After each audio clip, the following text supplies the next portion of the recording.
I mean, there is another BlizzCon without an World of Warcraft cinematic of some sort in the mix, and I love these. They are such a high quality stuff they're doing, and in general, just been awesome.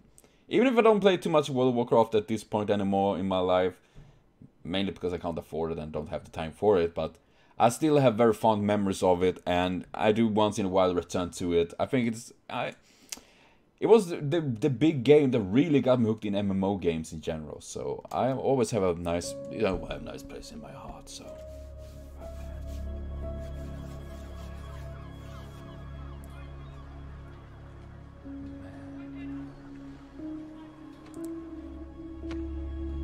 That's the last of the soldiers. We'll be calling up farmers next. When this war began, I thought we were fighting for peace. But we're just fighting. Seriously, You're doing all you can to stop her, Your Majesty. You even see the hair on his chin. Holy damn, the quality of this is insane.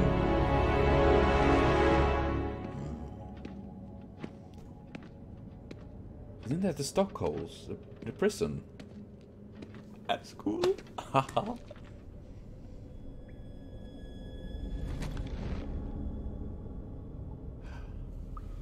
At Lordaeron, you had the chance to take my life. Oh, it is so Maybe even end the war.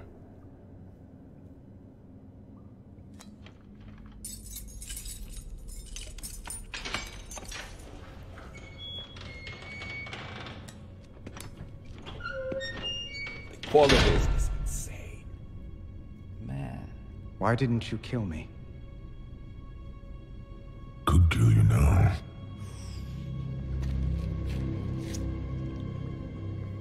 I spared you because I believed you have honor. Was I wrong? Do you want more innocents to suffer? The Horde... I have given everything for the Horde! Fight for it. Kill for it. And Sylvanas is destroying it. She will destroy everything. What I want is my Horde back.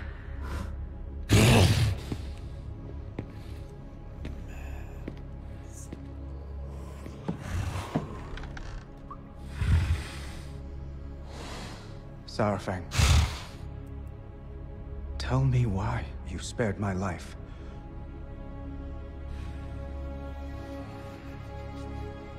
I hoped you would stop her.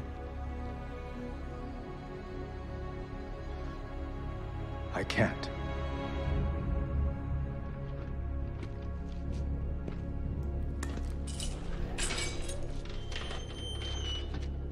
Not alone.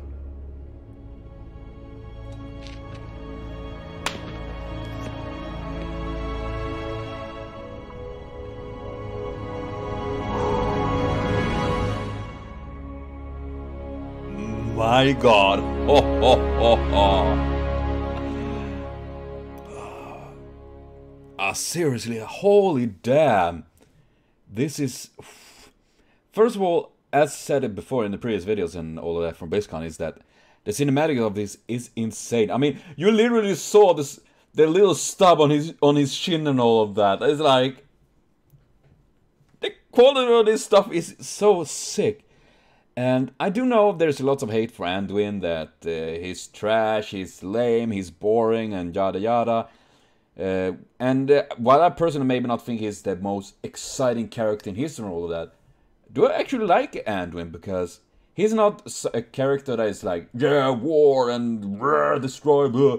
He's a very emotional, very lots of empathy within him, and what I really do like to see with this is not only that, I mean, we have this old saying, you know, yesterday's enemies are today's allies, so to say, and seeing that he's joining side with Saurfang, that's, well, at least hope Saurfang joining his side, because they will, of course, need all the strength they can get to fight Sylvanas. And I think it's what makes Anduin an interesting character, in my opinion, is that he tried to influence, and of course that he seek peace. And while of course, if I do know people outrage, they explode when it's like, it's always about Horde versus Alliance and like, yeah.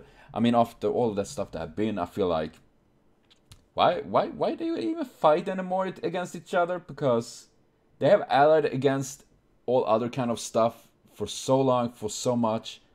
It still feels like a bit forced at times. And I guess that is why they made Sylvanas Warchief. And that brings me to another point that I think, and I do remember I did mention when I saw the Warbringers that I was very critical against Sylvanas, that she literally makes herself enemy with everyone, even the Horde. And while I think she is an okay faction leader for the Forsaken, obviously I've never been a fan of Sylvanas in that sense, but she is a good leader for the Forsaken in that sense. Of course, bring on the undead and all of that, but when it comes to the entire Horde, I instantly felt like this is not good. And that is mainly because her goals obviously doesn't really align with the rest of the Horde. And she do go away because she doesn't have the same view of honor, for example, as the Horde have always been molded by, like, fight, Loktar Ugar, honor and death, if I don't remember it wrong what the meaning, but for the Horde, especially the Orcs, Taurens and all that, honor have been such a crucial thing for them.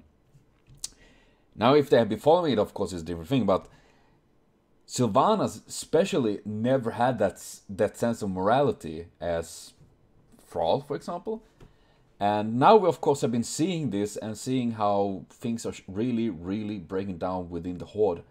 And I think it have to do with the Loa of Death. I mean, when Vol'jin appointed her as Warchief, it was because the Loa told him. And when the Loa of Death point out, that makes the chick that is controlling the undead the Warchief. What could possibly go wrong with that? I think that is pretty much what's going on. And I think it's gonna be interesting to see how Horde's gonna be reunited from this. And I do know, like, lots of people complaining about, it's another Garrosh and all of that. And how the Horde is splintering, things like that. But I think that makes it more realistic.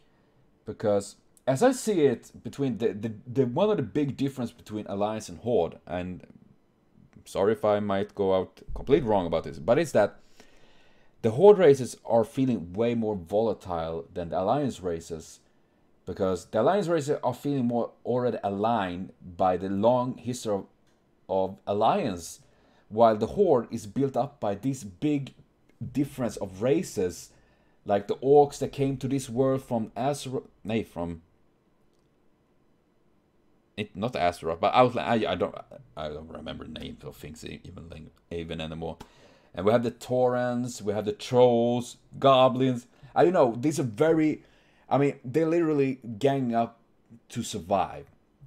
And they have these very different values and very different traditions. And while like Gnome, humans, Dwarves have been a very big core, and of course Draenei's and Night Elves are quite different, especially the Night Elves, but still, their core is pretty much a unity between races that are having the same morality and things like that, while Horde doesn't really have that. And I think that makes it more reasonable, because so far we had Orc Warchiefs, and we see how they work with Thrall, and then of course Garrosh. And sadly we didn't get to see too much of Vol'jin, which was sad, because I really like Vol'jin. But I think that is what makes this, what I feel, interesting with the Horde. Even if, there's probably, and I can understand people feel annoyed by it as well, like, why is always Horde fighting inside like that? And I'm pretty sure there will and is lots of things in the Alliance as well, of course. But I think it makes sense in many ways, especially with Sylvanas, that she pulling these stunts, she doing this stuff. She's not someone that waits, she acts. In good or bad, she do. We see what she did with Teldrassil and all of that kind of stuff. And I feel like she is a good leader for her own kin. As for the Forsaken, she thinks about them sometimes, I guess. But when it comes to the entire horde, it doesn't really work like that, in my opinion at least, because just see when the Alliance were storming Lordaeron. She killed even her own, well, she can't kill Forsaken because they're already there, but she killed hordes. She killed Taurens, she killed Orcs and raised them as undead.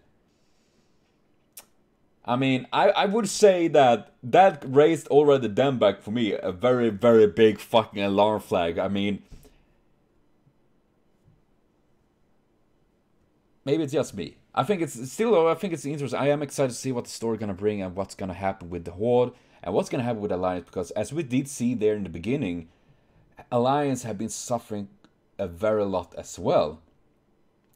I mean, you do know in general in back in these days, medieval times and fantasy settings, usually when they have soldiers, but when they start bringing farmers, you do know that they are farmers. They are not soldiers. They pretty much will be just cannon fodder, meaning that they have lost so many of their own veterans and soldiers already. So it's gonna be tough. Man, I'm excited. I love these pieces also. But well, that is my thoughts about this. I love this. I'm excited to see more World of Warcraft stuff. So thank you for watching. See you later on. Have a clean, super great day.